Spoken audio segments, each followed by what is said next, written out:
ఈరోజు కథ బేతాళ కథల్లోని నరక భయం. పట్టువదలని విక్రమార్కుడు చెట్టు వద్దకు తిరిగి వెళ్ళి చెట్టు మీద నుంచి శవాన్ని దించి భుజాన్ని వేసుకొని ఎప్పట్లాగే మౌనంగా శ్మశానంకేసి నడవసాగాడు.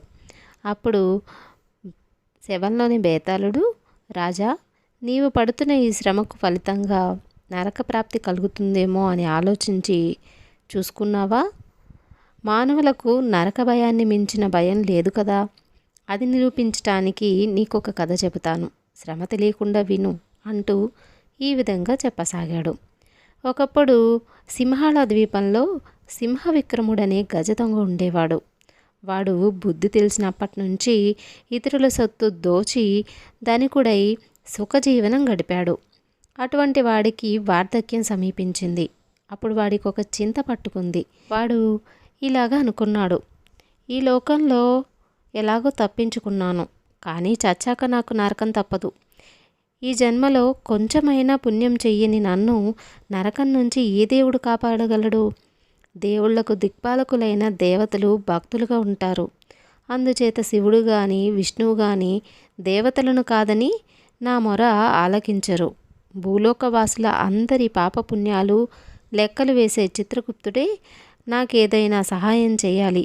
ఈ విధంగా అనుకొని సింహ విక్రముడు నిత్యము భక్తి శ్రద్ధలతో చిత్రగుప్తుణ్ణి అర్చించసాగాడు. చిత్రగుప్తుడి ప్రీత్యర్థం బ్రాహ్మణ సంతర్పణలు చేయనారంభించాడు. భోజనం చేసిన బ్రాహ్మణులను చిత్రగుప్తుడి అనుగ్రహం కలుగుగాక అని తనను దీవించమనేవాడు. ఒకనాడు చిత్రగుప్తుడే బ్రాహ్మణ వేషం ధరించి సింహ విక్రముడి ఇంటికి అతిథిగా వచ్చాడు. దొంగవాడు ఆయనకు చక్కగా అతిథి సత్కారాలు జరిపి భోజనం పెట్టి గొప్పగా దక్షిణ ఇచ్చి నన్ను చిత్రగుప్తుడను అనుగ్రహించాలని దీవించండి అని కోరాడు. చిత్రగుప్తుడు వాడితో, ఇదేమి ఆశీర్వచనం, శివకేశవులను కూడా విడిచి చిత్రగుప్తుని ఆరాధిస్తున్నావేమిటి అని అడిగాడు. అదంతా మీకెందుకు, నాకు చిత్రగుప్తుడి అనుగ్రహం తప్ప మరే దేవత అనుగ్రహము అవసరం లేదు అన్నాడు దొంగవాడు.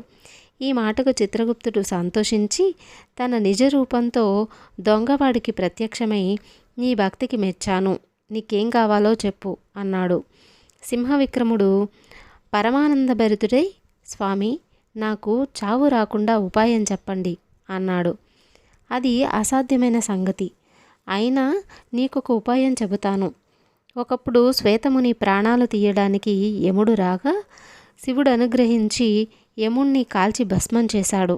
శివుడు తర్వాత యముణ్ణి తిరిగి బతికిస్తూ శ్వేతముని ఉండే చోటు ఏ ప్రాణిని అంటవద్దని ఆజ్ఞాపించాడు. సముద్రం అవతల తరంగిణీ నది అవతలి ఒడ్డున శ్వేతముని ఆశ్రమం నిర్మించుకొని ఉంటున్నాడు.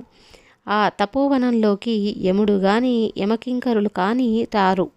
నిన్నక్కడ దిగవిడుస్తాను, నీవు మాత్రం ఏ పరిస్థితుల్లోనూ ఆ నది దాటి యువతలి ఒడ్డుకు రాకు అని చెప్పి చిత్రగుప్తుడు సింహ విక్రముణ్ణి తరంగిణీ నది అవతలి ఒడ్డున శ్వేతముని ఆశ్రమంలో వదిలి అదృశ్యమయ్యాడు. కొంతకాలం గడిచాక యముడు దొంగవాడి ప్రాణాలు తీసుకుపోవడానికి తరంగిణీ నది అవతలి ఒడ్డుకు చేరాడు. తాను నది దాటి అవతలి ఒడ్డుకు పోవడానికి లేదు కనుక యముడు తన మాయా ప్రభావంతో ఒక దివ్య స్త్రీని సృష్టించి శ్వేతముని ఆశ్రమానికి పంపాడు. ఆ స్త్రీని చూసి దొంగ మోహితుడై ఆమెతో కొంతకాలం సుఖించాడు. ఆ తరువాత ఆమె తన వాళ్లను చూడడానికి నది దాటి వెళ్ళి మళ్ళీ వస్తానని బయలుదేరింది. దొంగవాడు ఆమెను నది ఒడ్డు దాకా సాగనంపి ఆమె నది దాటడం చూసి అక్కడే నిలబడ్డాడు. సగం నది దాటి ఆమె ప్రవాహ వేగానికి కొట్టుకుపోతున్నట్టు నటిస్తూ, అయ్యో మునిగిపోతున్నాను, కాపాడు, అలా చూస్తూ నిలబడిపోతావేం, రక్షించు అని కేకలు పెట్టింది. ఆ కేక వింటూనే దొంగ నదిలోకి దూకి ఆమె పోతున్న దిక్కుగా ఈదనారంభించాడు. అతను ఆమెను చేరుకునేసరికి ఆమె అవతలి ఒడ్డు చేరనే చేరింది. దొంగ అవతలి ఒడ్డున కాలు పెట్టేసరికి యముడు దొంగ మెడకు పాసం తగిలించి తన లోకానికి తీసుకుపోయాడు. ఈ విధంగా సింహవిక్రముడు చావు తప్పించుకోలేకపోయాడు. అయినప్పటికీ చిత్రగుప్తుడు వాడికి మరొక సలహా రహస్యంగా చెప్పాడు. యముడు నిన్ను ముందుగా స్వర్గం అనుభవిస్తావా నరకం అనుభవిస్తావా అని అడుగుతాడు. స్వర్గమే అనుభవిస్తానని చెప్పు, నిన్ను స్వర్గానికి పంపుతారు. అక్కడ నీవు స్వర్గ సుఖాలను అనుభవిస్తూ కూర్చోక నీ పాపమంతా పరిహారం అయ్యేదాకా తపస్సు చెయ్యి, సింహవిక్రముడిలాగే చేస్తా అన్నాడు. తర్వాత యమధర్మరాజు చిత్రగుప్తుణ్ణి పిలిచి ఈ దొంగకు పుణ్యఫలం ఏమైనా ఉన్నదా అని అడిగాడు. ఉన్నది దేవా, ఇతను బ్రాహ్మణ సంతర్పణలు చేసి ఒక దేవతా దినం పాటు స్వర్గవాసం చేసేపాటి పుణ్యం సంపాదించాడు అన్నాడు చిత్రగుప్తుడు. ఏమోయ్, నీకు ముందు స్వర్గం కావాలా నరకం కావాలా అని యముడు దొంగను అడిగాడు. దేవా, నేను ముందు స్వర్గానికి పోతాను అన్నాడు దొంగ. సింహవిక్రముణ్ణి స్వర్గానికి పంపారు. వాడక్కడ సుఖాలను అనుభవించే ఉద్దేశం పెట్టుకోక శివుణ్ణి గురించి తీవ్రమైన తపస్సు చేసి తన పాపాలన్నిటినీ భస్మం చేసుకున్నాడు. అతడి స్వర్గవాసం పూర్తి కాగానే అతన్ని నరకానికి తీసుకుపోవడానికి వచ్చిన యమకింకరులు అతన్ని తేరి చూడడానికి కూడా శక్తి చాలక వచ్చిన దారి తిరిగి వెళ్ళిపోయారు. బేతాళుడు ఈ కథ చెప్పి, రాజా, నాకొక సందేహం. సింహవిక్రముడు శ్వేతముని ఆశ్రమంలో ఉండగా యముడు పంపిన మాయాస్త్రీ వ్యామోహంలో పడనట్టయితే చావును జయించి ఉండేవాడు. ఘోర తపస్సు చేయవలసిన అవసరం ఉండేది కాదు కదా. క్షుద్రమైన స్త్రీ సుఖం కోసం ఒక దివ్యమైన దినం పాటు స్వర్గభోగాలు లేకుండా ఆ దొంగ ఎందుకు చేసుకున్నాడు?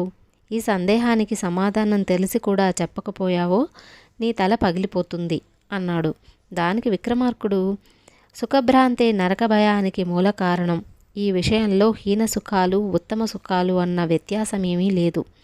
సింహవిక్రముడు శ్వేతముని ఆశ్రమంలో ఉంటూ మాయాస్త్రీ భ్రాంతితో ప్రాణం మీదికి తెచ్చుకొని నరకానికి దగ్గర పడ్డాడు. అలాంటి భ్రాంతే అతనికి స్వర్గసుఖాల మీద కూడా ఉండినట్టయితే తప్పక నరక ప్రాప్తి పొంది ఉండేవాడు.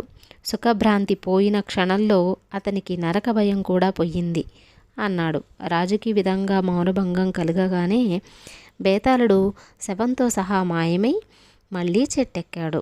కథ సమాప్తం. తర్వాతి కథ దేవస్మిత కథ. తామ్రాలిప్తి నగరంలో ధనదత్తుడనే మహాధనవంతుడు ఉండేవాడు. ఆయనకు లేక గుహసేనుడనే కొడుకు కలిగాడు. గుహసేనుడికి పెళ్ళియేడు రాగానే ధనదత్తుడు అతని కోసం తగిన పిల్లను వెతకడం ప్రారంభించాడు.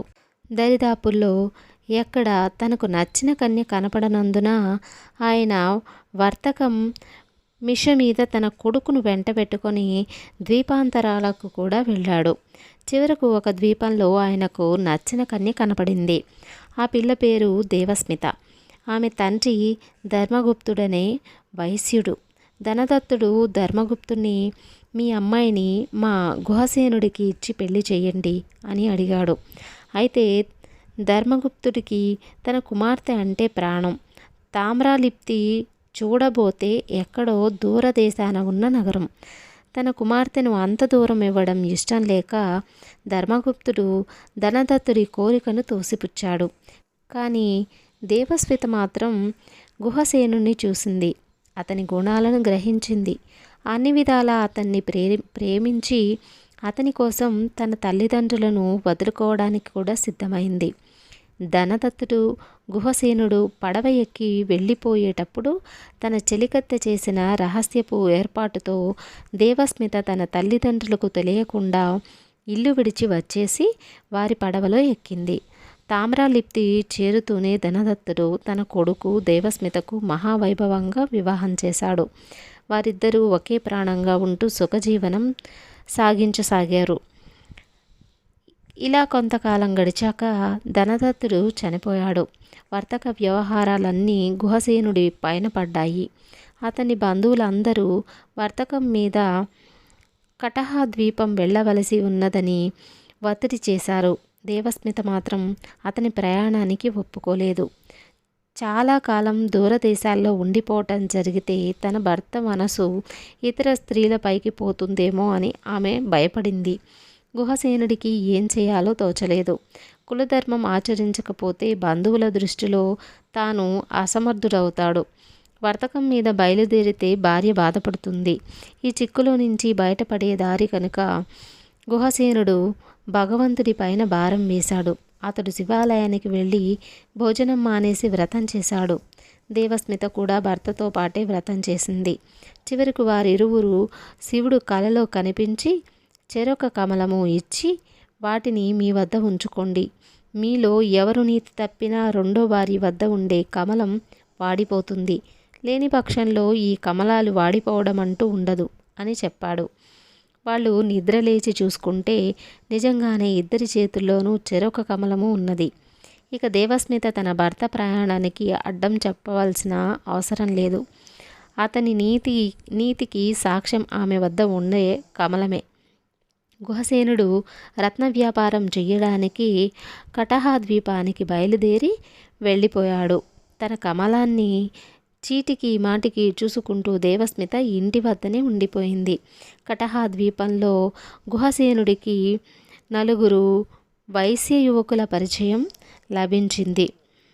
వాళ్ళు గుహసేనుడి వద్ద ఒక ఎర్ర కమల ఉండటము, అది ఎంతకాలానికి వాడకపోవడము గమనించారు. దాని రహస్యం ఏమిటో గుహసేనుడు బయట పెట్టలేదు. అది ఎలాగైనా తెలుసుకోవాలనుకుని ఆ యువకులు అతన్ని అతిథిగా పిలుచుకున్నారు. బాగా తాగించి ఆ కమలం గురించి నిజం చెప్పమని అడిగారు. అతనికి అంత నీతిపరులైన భార్య ఉండటం వారికి నచ్చలేదు. అందుచేత ఆమె నీతికి ఎలాగైనా భంగం కలిగించాలన్న పట్టుదలతో ఆ 4 బయలుదేరి తామ్రాలిప్తికి వచ్చారు. అక్కడ వారికొక బౌద్ధ సన్యాసి తటస్థపడి, దేవస్మిత ఈ 4 వైశ్య యువకులను ప్రేమించేటట్టుగా తాను ప్రయత్నిస్తానని మాట ఇచ్చింది. ఆ పాపిష్టిది దేవస్మిత వద్దకు వెళ్ళి ఆ మాటలు ఈ మాటలు చెప్పి చివరకు తాను వచ్చిన పని బయటపెట్టింది. దేహధర్మాలను పాటించకపోవటం మహాపాపమని, భర్తలు దీర్ఘకాలం దూరంగా ఉన్నప్పుడు స్త్రీలు ఇతరులను ప్రేమించవచ్చునని చెప్పింది. దేవస్మిత దాని సాహసానికి, దాన్ని తన వద్దకు పంపిన వాళ్ళ సాహసానికి ఆశ్చర్యపోయి అందరికీ తగిన శాస్తి చెయ్యాలని నిశ్చయించుకుంది. ఆమె సన్యాసిని మాటలకు సమ్మతించినట్టు నటించి తనను ప్రేమించే వైశ్య యువకులను రోజుకొకడిని చప్పున తన వద్దకు రాత్రివేళ పంపమని చెప్పింది. సన్యాసిని వెళ్ళినాక దేవస్మిత కుక్క కాలి గుర్తుగల ఇనుప ముద్ర ఒకటి తయారు చేయించింది. ఆమె తన పరిచారికలలో ఒకటికు మంచి చీర కట్టి నగలు పెట్టి తన పాత్ర అభినయించమని చెప్పి మిగిలిన పరిచారికలు ఏమేం చెయ్యాలో చెప్పింది. ఆ రాత్రి మొదటి యువకుడు రాగానే పరిచారికలు వాడికి ఘనంగా స్వాగతమిచ్చి ఉమ్మెత్త కలిపిన సారాయి తాగించి ఇనుప ముద్ర కాల్చి నుదుటి మీద వాత వేసి ఒళ్ళు తెలియని స్థితిలో ఉన్న ఆ దౌర్భాగ్యుణ్ణి దూరంగా ఉన్న పెంటపోగు మీద పారేశారు. మర్నాడు ఉదయం వాడికి ఒళ్ళు తెలిసి జరిగిన సంగతి గ్రహించి నుదుటికి పైబట్ట అడ్డం చుట్టుకొని బసకు తిరిగి వెళ్ళాడు. వాడు మిగిలిన వారితో తనకు జరిగిన పరాభవం గురించి చెప్పలేదు. అందుచేత మిగిలిన వాళ్ళు కూడా అదేవిధంగా పరాభవం పొంది అందరి వంతు అయ్యాక కటహా ద్వీపానికి తిరిగి వెళ్ళారు. 4 ప్రియులను పంపినందుకు తనకు దేవస్మిత గొప్ప బహుమానం ఇస్తుందన్న ఆశతో బౌద్ధ భిక్షుకి ఆమె కూడా వెళ్ళి నుదుటి మీద వాత వేయించుకుంది. ఈ విధంగా తన నీతిని చెడగొట్టవచ్చిన 4 శాస్తి చేసి దేవస్మిత తన అత్తగారికి జరిగిన సంగతంతా చెప్పింది. మంచి పని చేశావే అమ్మాయి, కానీ వాళ్ళు నా కొడుకునేం చేస్తారో ఏమో అన్నది అత్తగారు. అత్త భయం లేదు, నేను కటహా ద్వీపానికి వెళ్ళి నా భర్తను కాపాడుకుంటాను అన్నది దేవస్మిత. అత్తగారు సమ్మతించింది. దేవస్మిత వర్తకుడి వేషం ధరించి తన చెలికత్తెలకు కూడా అదే వేషం ధరింపజేసి వర్తకం నెపం మీద ఓడ ఎక్కి కటహా ద్వీపానికి వెళ్ళింది. ఆమె అక్కడి రాజుగారి వద్దకు వెళ్ళి, మహారాజా, నా బానిసలు 4 మా దేశం నుంచి పారిపోయి ఇక్కడికి వచ్చారు. మీ ప్రజలనందరినీ సమావేశపరిచినట్లయితే నేను వారిని గుర్తిస్తాను అన్నది. రాజు సరేనని తన పౌరులందరినీ సమావేశపరిచాడు. వారిలో నుదుటికి గుడ్డలు చుట్టుకొని ఉన్న 4 వైశ్య యువకులను చూపి దేవస్మిత, వీరే నా బానిసలు అన్నది. ఈ మాట వినగానే అక్కడి వైశ్య ప్రముఖులకు కోపం వచ్చి, వీళ్ళు నీకు బానిసలు ఎలా అయ్యారు? వీళ్ళు ఇక్కడి వర్తక శ్రేష్ఠుల కొడుకులు అన్నారు. నా బానిసలు కాకపోతే నా గుర్తుగల వాతల ముద్రలు వారి ముఖాలకెందుకుంటాయి? కావలిస్తే వాళ్ళు నలుగురు నుదుట కట్టుకొని ఉన్న పట్టీలు విప్పమనండి అన్నది దేవస్మిత. రాజు ఆ నలుగురు నుదుళ్లకు అడ్డంగా కట్టిన గుడ్డలు తీయించారు. నలుగురి ముఖాల మీద కుక్క కాలి గుర్తు గల వాతలున్నాయి. వైశ్య ప్రముఖులు తీరని అవమానం పొందారు. ఇందులో ఏదో తిరకాసున్నదని రాజు గ్రహించి వాస్తవంగా జరిగినదేమిటో చెప్పమని దేవస్మితను అడిగాడు. ఆమె జరిగినదంతా ఉన్నది ఉన్నట్టు చెప్పింది. జనమంతా గొల్లున నవ్వారు. రాజు ఆమెను మెచ్చుకొని, వీళ్ళు నిజంగా నీ బానిసలే అన్నాడు.